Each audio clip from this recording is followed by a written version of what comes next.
பிரசன்னா பட்டாச்சார் நாச்சியார் கோயில். இந்த ஊரில் வந்து வஞ்சிரம் நாச்சியார் கோயில்னு பேர். இங்கே நாச்சியார் கோயிலில் கல்கர்ண பகவான் ரொம்ப விசேஷமானவர். அதாவது உலகத்திலேயே கல்லால வாகனமாக இங்கே தான் இருக்கார்.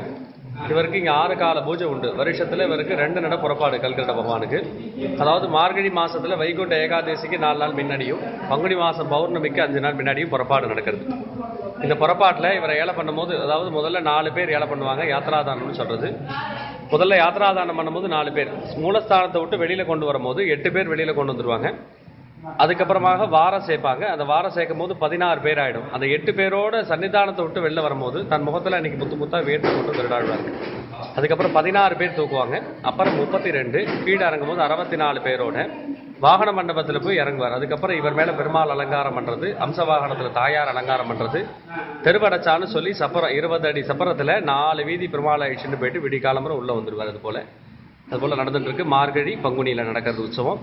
அதுபோல் இவரை வந்து இன்னைக்கு வியாழக்கிழமை, இந்த வியாழக்கிழமையில அவர் வந்து சேவிச்சா, அதாவது தரிசனம் பண்ணாவே நமக்கு எந்த விதமான கட்டங்கள் இருக்காது. ஏன்னா குருவாரமான வியாழக்கிழமை இந்த ஊரில் ரொம்ப விசேஷம். இவர் அந்த வியாழக்கிழமையில வந்து 7 வியாழக்கிழமை அந்த ஊரில் அர்ச்சனை பண்ணினா ஒருத்தருக்கு என்ன காரியம், அதாவது ஆற்றுல கல்யாணம் ஆகலை, குழந்தை பாக்கியம், உத்தியோகம், என்ன மனசில் பிரச்சனையோ அதை நினச்சிட்டு 7 வியாழக்கிழமை அர்ச்சனை பண்ணால் அந்த காரியத்தை 7 வியாழக்கிழமையில நமக்கு பூர்த்தி பண்ணி வைக்கிறதாக ஐதீகம்.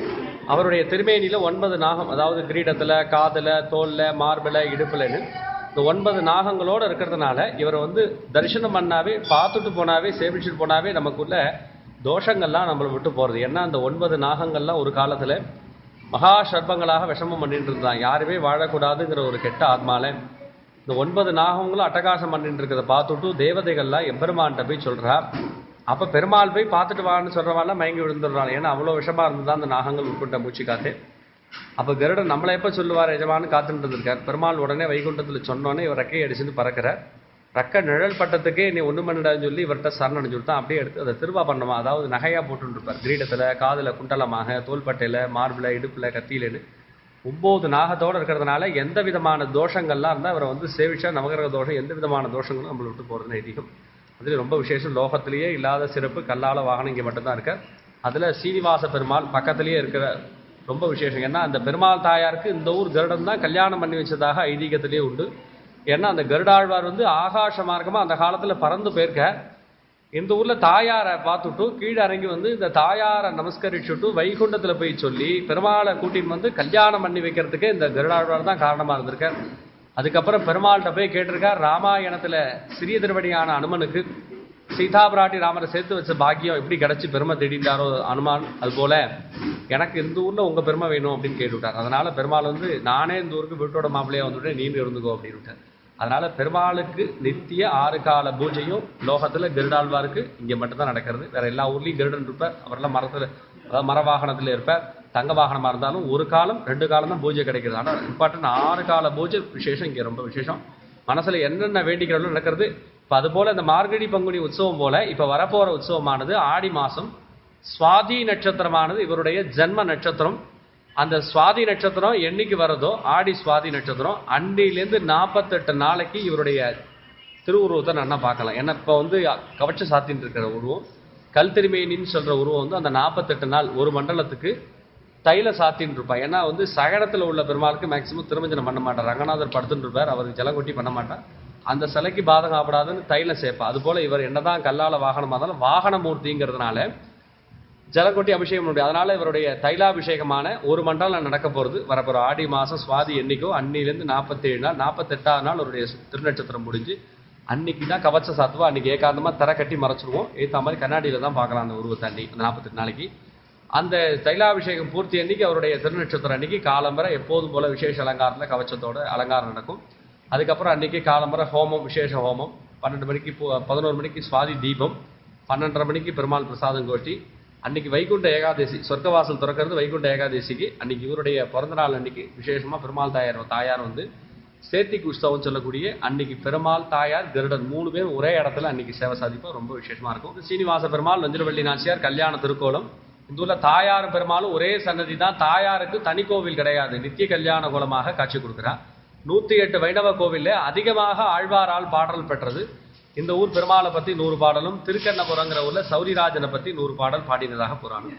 இவரை பற்றி எதனால் பாடினான்னா, திருமங்கை ஆழ்வாருக்கு இந்த பெருமாள் ஆச்சாரின்னு சொல்லக்கூடிய பஞ்சசம்காரம் பண்ணுறார். இவர் தான் ஆச்சாரியனாக இருந்து அதனால ஆச்சாரியங்கிறதுனால இவருக்காக 100 பாடல்ல தேன்கொண்ட சாரல் திருவேங்கடத்தானை நான் சென்று நாடி நரையூரில் கண்டேன்னு திருப்பதியில சேவிக்க வேண்டிய மலையப்பனை இங்கேயே பார்த்தேன், என் ஆச்சாரியன் எனக்கு சேவை சாதிச்சாருன்னு சேவிச்சிருக்கா. இன்னைக்கு வந்து சேவிக்கிறோம், நமக்கெல்லாம் அந்த பாக்கியம் கிடைக்கிறது. இந்த பெருமாளை வாசல்ல இருந்து சேவிச்சுன்னு வரும்போது எல்லா ஊர்களையும் பெருமாள் கோயிலாவே பெருமாள் தான் நடுப்புற இருப்பார். இந்த ஊர்ல மட்டும் ஆத்துக்காரியை நிற்க சொல்லிட்டு பெருமாளே ஓரமா தான் இருப்பார். ஏன்னா மேதாவிங்கிற மகரிஷி இந்த ஊர்ல தபம் புரிந்தா. தபத்தின் காரணம் அதாவது ஸ்ரீதேவி பெண்ணா வேணும், பெருமாள் மாப்பிள்ளையா வரணும்னு அந்த காலத்துல அவருடைய பிரார்த்தனை.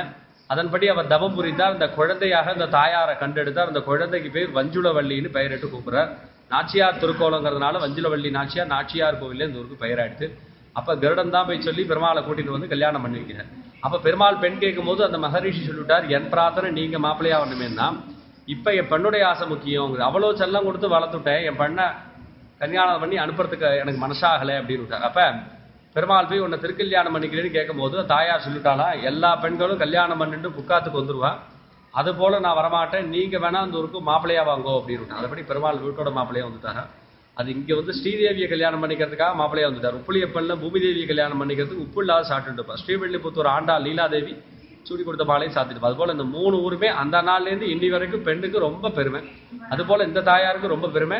அப்ப பெருமாள் பெண் கேட்டோன்னே தாயார் சொல்லிட்டா, நான் எல்லா பெண்கள் மாதிரி கல்யாணம் பண்ணிட்டு புருஷனாத்துக்கு வரமாட்டேன், நீங்க மாப்பிள்ளையா வாங்குவோம் போது பெருமாள் மாப்பிள்ளையா வர ஆத்தோட மாப்பிள்ளையா, என்னாத்துல என் ராஜ்யம் தான் என்னாதிக்கோங்கிற. அதுக்காக தான் கீழேந்து பார்த்தா தாயார் ராஜ்யமும் பெருமாள் ஓரமா இருக்க. பூசாத்துறது முன்ன, புறப்பாடு முன்ன, தலைக்கவசம் முன்ன எல்லாமே முன்னுரிமைகள்லாம் வாங்கி விட்டாலாம்.